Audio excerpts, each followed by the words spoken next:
Before her death, Diane Keaton revealed the untold story about Morgan Freeman that left us speechless. It wasn't about fame or fortune or even Hollywood.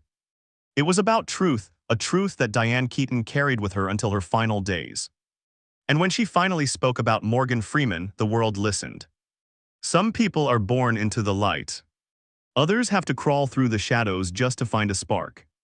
Morgan Freeman was born in the shadows, not of failure but of quiet beginnings. He came into the world on June 1, 1937, in Memphis, Tennessee. A child of the American South, where segregation still scarred the streets and opportunity was a word whispered more than lived. His parents, Mame Edna and Morgan Porterfield Freeman, were ordinary people, a teacher and a barber, doing what they could to raise their children with dignity and hope. They didn't have much, but they gave him something far greater than money: belief. Even as a child, Morgan was different. Teachers said he carried himself like an old man in a boy's body, quiet, observant, endlessly curious. While other kids played loud, he watched, he listened. And when he spoke, people noticed. His voice already had something in it, a weight, a calmness, a strange sense of wisdom. But life was far from easy. The Freeman family moved frequently, chasing work and stability across Mississippi and Illinois. Poverty followed them like a shadow, but it never caught him. He learned early that if the world wouldn't hand him a chance, he'd have to make one. Then when he was 12, something changed everything. A teacher at school forced him to participate in a drama competition. Morgan didn't want to do it. He thought acting was silly. But when he stood on stage for the first time under those lights, something happened. He found freedom.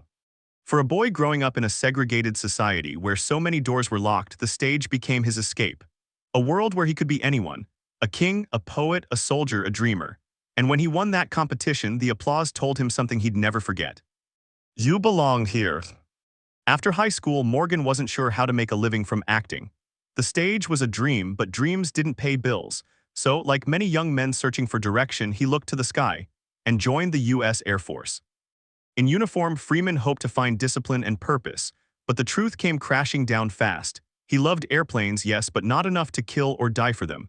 He once said that he realized he was in love with flying, just the idea of it. So after 4 years, he left the military behind. No money, no plan, just a stubborn conviction that he was meant for more. He packed up what little he had and headed for Los Angeles, the city of dreams. There he studied acting at Pasadena Playhouse, honing his craft, studying movement, speech, emotion. But Hollywood wasn't waiting for him with open arms. It was the late 1950s, a world where black actors were still expected to play stereotypes, servants, or worse. Roles for men like him were scarce. The system wasn't built for someone with his quiet depth and serious tone. Still, he refused to stop. For most of his early career, Morgan Freeman was invisible. He took small theater roles, bit parts in off-Broadway plays, anything to stay in the game. In 1967, he appeared in an all-black stage version of Hello, Dolly, a small light in an otherwise uncertain path. But the real breakthrough came in the 1970s, when Freeman landed a role on the children's television show The Electric Company. To many, it was just a kids' program. To him, it was survival. He played characters like Easy Reader, a smooth, cool teacher who made reading fun. The show paid the bills and gave him a platform, but deep down, Freeman knew he was meant for something deeper.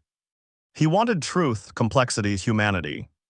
Still, success didn't come quickly. Decades passed, he kept showing up. Audition after audition, rejection after rejection. There were times when he nearly gave up. He once said, "It took me 50 years to become an overnight success." And that's the heart of it. Morgan Freeman didn't just rise to fame, he endured his way there. Then in the 1980s, something began to shift. Freeman's performances started catching attention. He played volatile, passionate roles in stage productions like The Mighty Gents and Coriolanus. Critics noticed his depth, his control, his ability to speak volumes with a single glance. And then came Street Smart, 1987. Freeman played Fast Black, a charismatic but terrifying pimp, a performance so powerful it earned him his first Oscar nomination. It was raw, magnetic, unforgettable. Suddenly, Hollywood could no longer ignore him. Just 2 years later, his next role would define an era. In 1989, Driving Miss Daisy hit theaters. Freeman played Hoke Colburn, a humble chauffeur hired to drive an elderly Jewish woman in the racially divided American South. It was a quiet film, no explosions, no spectacle, just two people from different worlds slowly learning to understand each other. But in that quiet, Freeman's performance spoke louder than any blockbuster. He wasn't just playing a man. He was embodying grace under pressure, dignity in the face of injustice, patience in the face of ignorance. For that role, he received another Oscar nomination, and the world began to see what he had been all along, one of the finest actors of his generation. In 1994 came The Shawshank Redemption. At first, the movie didn't perform well in theaters, but over time it became one of the most beloved films ever made, and at its heart was Morgan Freeman, as Ellis Boyd, Red Redding, the wise inmate who befriends Andy Dufresne. Red wasn't flashy, he wasn't loud, he was real. His voice, slow, smooth, weighted with experience, became the soul of the film. Freeman didn't just narrate the story, he was the story. Lines like "get busy living" or "get busy dying" became part of movie history. And through that film, Freeman became something more than an actor. He became a symbol of endurance, hope, and quiet rebellion. After Shawshank, everything changed. Freeman became one of Hollywood's most sought-after actors, but beyond his talent there was something else: his voice. It wasn't just a sound, it was an instrument. Deep, calm, resonant, the kind of voice that could narrate the birth of the universe or the thoughts inside your soul. That's why when Hollywood needed someone to play God himself in Bruce Almighty 2003, there was only one choice. Freeman didn't play God as distant or wrathful. He played him as wise, gentle human, the kind of deity who listens before he speaks. It became one of his most iconic roles, and for many, it cemented him as the voice of God. But what few realized was that the power behind that voice came from something very human: years of pain, patience, and perspective. In the years that followed, Morgan Freeman's career became a masterclass in presence. From C7N 1995 to Million Dollar Baby 2004 to Invictus 2009, every role carried a deep moral gravity. In Million Dollar Baby, Freeman played Eddie "Scrap Iron" Dupress, a retired boxer turned trainer. His performance earned him an Academy Award for Best Supporting Actor. In Invictus, he portrayed Nelson Mandela, capturing not just the man's mannerisms but his spirit. Each character, no matter how different, carried the same undercurrent: wisdom earned through struggle. Freeman's genius lies not in what he says, but in what he doesn't. He can stand in silence and still own the scene. He doesn't act, he embodies. Despite his fame, Morgan Freeman has remained strikingly grounded. He once said he never thought of himself as a star, just a man doing his work. Off-screen, he's passionate about flying. Yes, he eventually became a licensed pilot, sailing and supporting environmental causes. He even converted his Mississippi ranch into a bee sanctuary to help preserve local populations. His life isn't about red carpets or awards, though he has many. It's about purpose. It's about leaving the world a little wiser than he found it. So what does Morgan Freeman's story teach us? It's not just a Hollywood success story, it's a human story. It's about the power of patience in a world that worships speed. About the courage to keep going when nobody's watching. And about the quiet strength of believing in yourself even when the world doesn't. Freeman didn't become a legend because of luck. He became one because he never stopped showing up, because every no he heard built a stronger yes inside him. He reminds us that greatness isn't about shouting the loudest, it's about speaking truth, slowly, calmly, fearlessly. Today, Morgan Freeman is more than an actor. He's a presence, a symbol of wisdom, patience, and resilience. When we hear his voice, something in us relaxes. We believe things will be okay. We believe there's still time to grow, to change, to heal. And maybe that's his greatest gift. Not the roles, not the awards, not even the fame, but the reminder that no matter where you start, your voice matters. He was born in Memphis, Tennessee, a boy with nothing but dreams and determination. He faced rejection, poverty, and silence. But he never stopped believing in the sound of his own truth. Morgan Freeman didn't just find his voice. He taught the world how to listen. And among those who truly listened, who felt the depth behind every word, was a woman who understood the art of authenticity like few others ever could. In a city built on appearances, she chose honesty. In a world obsessed with perfection, she celebrated imperfection. And in a business that rewards imitation, she made a career out of being unmistakably herself. This is the story of Diane Keaton, an artist, an icon, a dreamer, whose greatest role has always been simply being Diane. She was born Diane Hall on January 5, 1946, in Los Angeles, California, a city already humming with dreams and cameras. Her father, John Newton Ignatius Hall, was a civil engineer and real estate broker. Her mother, Dorothy Diane Keaton, was a homemaker, a former beauty queen and the family's heart. The Halls lived an ordinary life, but Dorothy had something extraordinary inside her. Creativity, curiosity, a spark that caught fire in young Diane. Her mother encouraged her to dream freely, to find beauty in the small things and most importantly to tell the truth, even when it was messy. That became Diane's North Star. Growing up, she wasn't the glamorous type. She wasn't chasing red carpets or fame, she was chasing meaning. She loved books, photographs, and the feeling of disappearing into a role, of exploring what it meant to be human. By the time she reached high school, her fascination with theater had taken hold. She performed in school plays, finding and acting the same electricity she'd later bring to the screen, spontaneous, raw, and alive. After graduation, she studied at Santa Ana College, then transferred to the neighborhood Playhouse School of the Theater in New York, one of the most respected acting schools in America. There, amid the chaos and rhythm of New York City, she found her place, and herself. Before she ever stood in front of a camera, Diane Keaton stood on the stage. New York in the late 1960s was alive with energy, art, politics, and rebellion all colliding. Diane wasn't a rebel in the loud sense. She didn't need to shout to make a statement. Her rebellion was subtle, internal, the choice to remain true to herself. She joined the cast of Hair, the counterculture musical that shook Broadway with its raw emotion and bold honesty. But Diane made one small decision that set her apart. She refused to perform in the show's nude scene. It wasn't judgment or fear, it was about boundaries. Even then, she knew exactly who she was. She would never do something simply because everyone else was doing it. That quiet act of defiance would become her artistic signature, her insistence on individuality, on dignity, on integrity. Then came Play It Again, Sam, the Broadway play written by a young comedian named Woody Allen. Diane auditioned, got the role, and found herself performing opposite Allen. Their chemistry was undeniable, spontaneous, sharp, unpredictable. When the play became a hit, Hollywood came calling. And soon, so did destiny.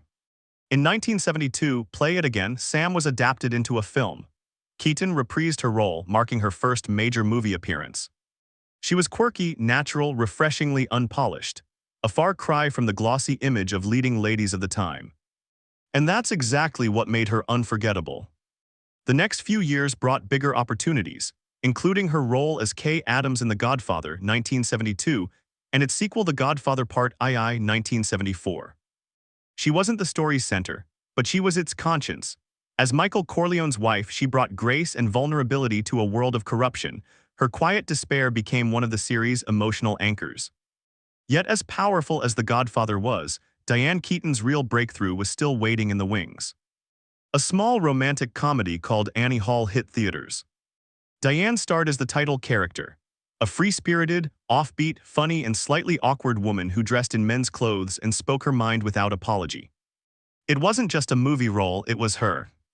Woody Allen, who wrote and directed the film, admitted that Annie was inspired by Diane herself, even borrowing her real last name, Hall. What made Annie Hall revolutionary wasn't the plot, it was the truth in it. The way Diane spoke, moved, laughed, it all felt real. She wasn't acting a part, she was living it. Her wardrobe, loose vests, oversized blazers, wide-brimmed hats, and men's ties, broke every rule of Hollywood fashion, and yet it became iconic. Her performance earned her the Academy Award for Best Actress, and Annie Hall went on to win Best Picture. But more than that, it gave birth to a new kind of heroine, one who didn't need to be perfect to be lovable. Annie Hall wasn't about glamour, she was about authenticity, and through her, Diane Keaton helped an entire generation feel seen. After Annie Hall, Diane Keaton became a household name, but fame never changed her core. She remained curious, humble, and just a little bit mysterious.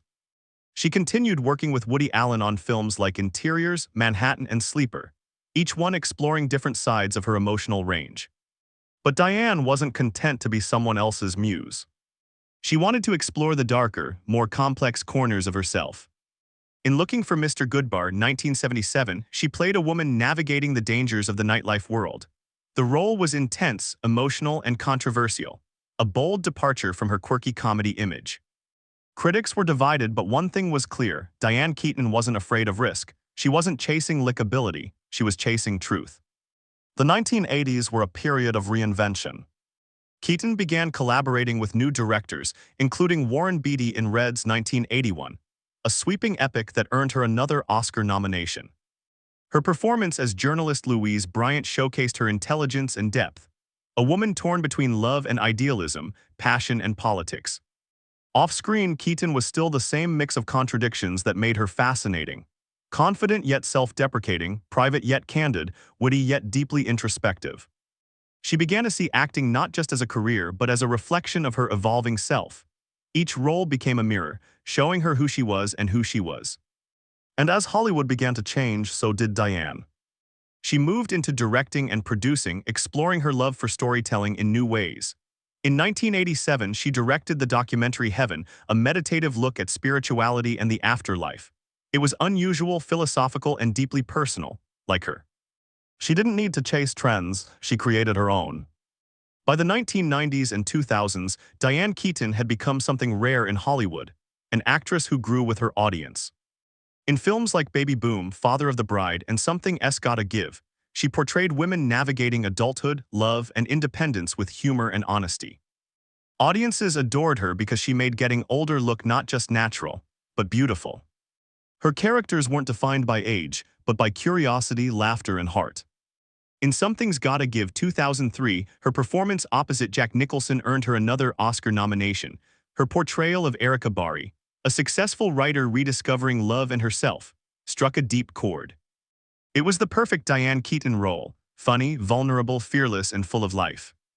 Behind the laughter and the iconic turtlenecks, Diane Keaton has always been something of an enigma. She's spoken openly about her insecurities, her shyness, her perfectionism, her constant curiosity about life and love. She never married, something the media often obsessed over, but Keaton never saw it as a loss. Her life, she said, was full, with friendships, art, family, and freedom. In her memoir, Then Again, she reflected deeply on her relationship with her mother, whose diaries inspired her to write her own. The book revealed a Diane rarely seen by the public, tender, introspective, grateful. Her connection with her mother shaped everything, her humor, her courage, her heart. When Dorothy Keaton passed away, Diane felt the loss profoundly. But instead of retreating, she carried her mother's creative spirit forward, honoring it in everything she did. What many people don't know is that Diane Keaton is also a passionate photographer and architectural preservationist. Her fascination with images goes back to childhood. She was always drawn to old photos, to the stories hidden in people's faces. She's published several books of photography, capturing everything from abandoned houses to urban landscapes. Each project reflects her love of imperfection, the beauty in what time leaves behind. In architecture, she's been a tireless advocate for historic preservation, restoring homes in Los Angeles and beyond. For her, buildings are like people, flawed, fragile, and full of history. Whether through film or photography, Diane Keaton's true medium is memory. She collects moments, not possessions. She turns the ordinary into the poetic. Hollywood often treats age like a secret to hide. Diane Keaton treats it like a story to tell. Even as she entered her 60s and 70s, she refused to fade into the background. Her wit stayed sharp, her curiosity endless. She continued acting in comedies, dramas, and even romantic films, breaking the unwritten rule that women of a certain age can't be leading ladies. Her gray hair became a statement, her glasses a signature. She didn't fight time, she collaborated with it. When asked about aging, she once said, "Do I ever look in the mirror and say, wow, that's it? Yeah, I do. But then I say, okay, now what?" It's that question, now what, that defines her. She's always moving forward, curious, hungry for the next moment. To watch Diane Keaton act is to watch someone think. Every gesture, every pause, every tilt of her head carries meaning. She doesn't play characters, she inhabits them. She allows herself to be messy, uncertain, human. That's why her performances feel so personal. She doesn't hide behind technique, she uses it to reveal truth. Directors have called her unpredictable, but that's her magic. She brings spontaneity into every scene, a spark that can't be rehearsed. Her co-stars often describe her as disarming. One moment laughing, the next lost in thought. She makes every interaction feel alive, like something is genuinely happening. That authenticity is her greatest gift. What does it mean to be Diane Keaton? It means being brave enough to be yourself, even when the world wants you to be someone else. It means finding beauty in imperfection, humor in heartbreak, and light in the everyday. Her legacy isn't just her films, though they are timeless. It's the way she made audiences feel seen. She taught generations that it's okay to be awkward, that it's okay to change, to age, to not have all the answers. That true confidence comes not from pretending, but from embracing who you really are. Diane Keaton's life is a love letter to individuality, to art, to the courage of being different. Diane Keaton was born in Los Angeles, but her soul belongs to the artists, the dreamers, the wanderers. She never chased perfection, she chased truth. From her early theater days to her Oscar-winning roles, from her photography to her quiet reflections, she's built a life that isn't about being admired, but about connecting. Her laughter echoes through time, her honesty through every performance. She reminds us that art isn't about pretending, it's about revealing. And in a world that constantly changes, Diane Keaton remains what she's always been. A woman unafraid to be herself. In 2014, two of the most respected actors in Hollywood came together. Not for a blockbuster, not for a spectacle, but for something far more intimate. Morgan Freeman's, Diane Keaton's. Two legends, two souls who had spent decades exploring the human heart, finally sharing the same screen. The film was called 5 Flights Up, a story about love, aging, and the invisible ties that hold people to their past. But what happened on that set became something greater than a movie. It became a reflection of two lives spent searching for truth and finding it quietly in each other. Before they met, their stories unfolded on opposite sides of America. Morgan Freeman, born in Memphis, Tennessee, grew up with little money but an unshakable sense of purpose. His path was long and winding, a slow rise from poverty to prominence. His performances carried the patience of someone who had waited a lifetime to be heard. Diane Keaton, born in Los Angeles, grew up surrounded by the glow of Hollywood, but she never chased its spotlight. Instead, she searched for honesty, in art, in people, in herself. Her performances shimmered with authenticity and warmth, yet always carried a subtle ache, the sense of someone who feels everything deeply but says little. Two distinct voices, two lives shaped by restraint and courage. So when they finally met on 5 Flights Up, it wasn't just casting. It was chemistry born of shared philosophy. Both had built their careers on truth, not glamour, not artifice, and that truth became the foundation of their collaboration. The film tells a simple story, yet within that simplicity lies everything about the human experience. Morgan Freeman plays Alex Carver, a retired artist who has lived with his wife Ruth, played by Diane Keaton, in the same Brooklyn apartment for 40 years. The couple faces a difficult decision. Should they sell their beloved home, the one filled with decades of memories, and move on? The world around them is changing. New buildings, new neighbors, new pressures. But the real question is internal. How do you let go of a place that holds your life? It's not just about real estate, it's about time. And that's what made 5 Flights Up special. It wasn't a movie about events. It was a movie about emotions, about transitions, about the quiet turning of life's pages. When filming began, something remarkable happened. There was no struggle for attention, no competition between legends. Instead, there was flow, effortless, unspoken understanding. Director Richard Loncraine recalled that he barely needed to direct them. Their rhythm was organic. Their pauses, their glances, even the silences between lines felt natural. It was as though they had known each other forever, two actors meeting at the same emotional frequency. Diane Keaton described working with Morgan Freeman as like sitting beside the ocean, steady, calm, endlessly deep. Freeman in turn called her a spark of energy, unpredictable, joyful, and alive. Their chemistry wasn't the fiery kind, it was something gentler, rarer, the kind of connection built on trust. They didn't perform love, they understood it. Both Freeman and Keaton have spent their careers mastering the art of stillness. For Freeman, emotion often comes through the eyes, the voice, the quiet gravity that fills the spaces between words. For Keaton, it's movement, tone, spontaneity, her laughter in one moment, her sudden stillness in the next. In 5 Flights Up, these two styles merged seamlessly. When Alex looks at Ruth across their apartment, there's no need for dialogue. The story is already told. 40 years of shared breakfasts, arguments, laughter, and love, all living in that silence. When Ruth comforts him about their aging dog or worries about leaving their home, her words aren't scripted sentiment. They feel lived in, as if Keaton herself had lived this love. It's what happens when two actors no longer act, they simply exist. The apartment in 5 Flights Up isn't just a setting, it's a character, a memory made of walls and sunlight. Every corner carries a story. The paintings, the furniture, the window overlooking Brooklyn, they all represent pieces of a shared life. For Freeman and Keaton, this environment was more than a backdrop. It became a reflection of their own lives, decades of memories, choices, triumphs, and losses. As the film unfolds, Alex and Ruth wander through open houses, meeting younger couples chasing modern dreams. They realize the world they built is fading, replaced by something faster, louder, less personal. That quiet sadness, of watching life move on without you, is something both actors could embody effortlessly. They've lived it.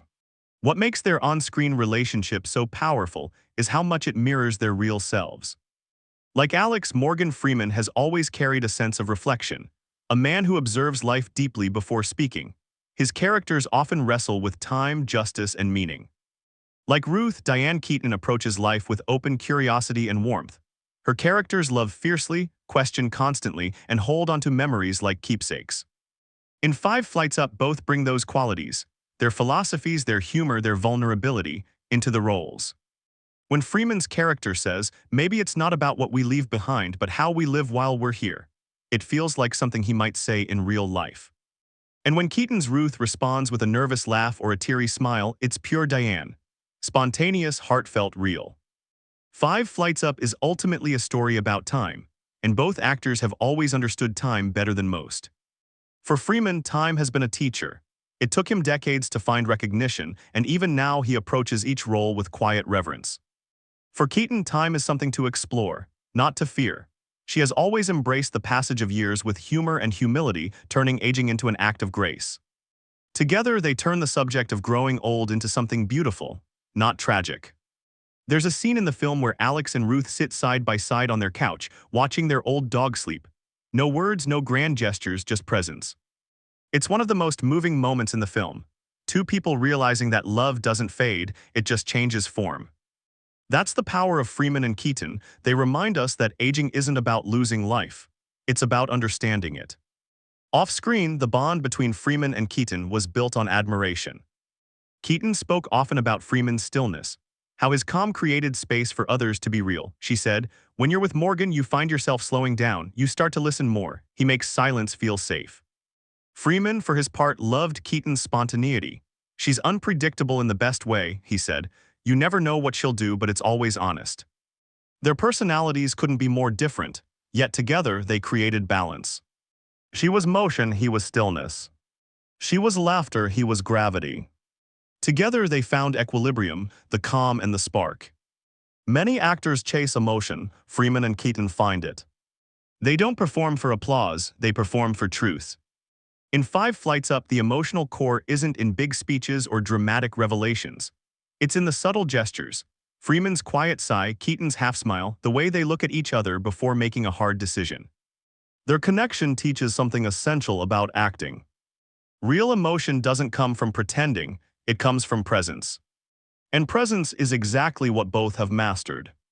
Five Flights Up wasn't a blockbuster. It didn't dominate box offices or awards shows. But that wasn't the point. Its power lay in its quiet honesty, in showing that love doesn't need fireworks to be extraordinary, that home isn't a place. It's a feeling shared between two people who have built a life together. For audiences, seeing Morgan Freeman and Diane Keaton embody that truth was a gift. They represented something timeless, connection that endures change. The kind of love that doesn't need to be loud to be real. When you look at their careers side by side, you notice something profound. Both Freeman and Keaton built their legacies on defying convention. Freeman rose in a system that once refused to see his worth, and through perseverance, redefined what it means to be a leading man. Keaton refused to fit into Hollywood's mold of femininity, and turned individuality into art. He built strength through patience. She built courage through vulnerability. And in Five Flights Up, those two forces finally met, not to clash but to harmonize. After filming wrapped, both actors spoke about how much they valued the experience. Keaton described it as a story that feels like a memory. Freeman called it a meditation on life itself. They didn't talk about awards or fame, they talked about gratitude. The gratitude of still doing what they love. The gratitude of finding a partner, even briefly, who understands art the same way they do. Their collaboration stands as a testament to what happens when two masters meet, not to compete but to connect. Five Flights Up is more than a film, it's a moment in time when two lives, two philosophies touched. It's proof that even in a world obsessed with youth and spectacle, there's beauty in maturity, depth, and simplicity. For Morgan Freeman, it was another chance to show that wisdom doesn't shout, it whispers. For Diane Keaton, it was a reminder that love, real love, is as spontaneous as it is enduring. Together, they gave audiences something rare: truth. Not the kind that dazzles, the kind that stays with you. In Five Flights Up, Morgan Freeman and Diane Keaton play two people learning to let go. Not of love, but of the things love leaves behind. But maybe the truth is they weren't just playing roles, they were living reflections of themselves. Two artists who spent their lives searching for meaning, meeting at last in a story about acceptance, memory, and grace. Their connection wasn't scripted, it was found. Born from mutual respect, shared wisdom, and the courage to be present. And when the lights fade, when the applause quiets, what remains isn't the movie, it's the feeling. The feeling of watching two people who don't need to pretend. Because sometimes the greatest acting of all is simply being real. Years later, Diane Keaton's words resurfaced in an interview that would surprise everyone. Her tone was soft, her expression thoughtful, and what she said about Morgan Freeman went far beyond admiration. She revealed that Morgan wasn't just a co-star. To her, he represented human goodness itself. She said that behind his calm voice and steady gaze was a man who truly saw people, who listened, who understood.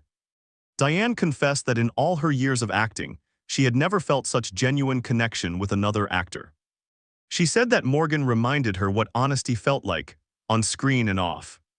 It wasn't about fame, it wasn't about romance. It was about two artists who, for a brief moment, reflected the best of what humanity can be.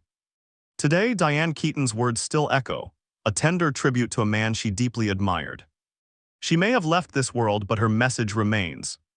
That true connection, the kind that comes from respect and kindness, is eternal.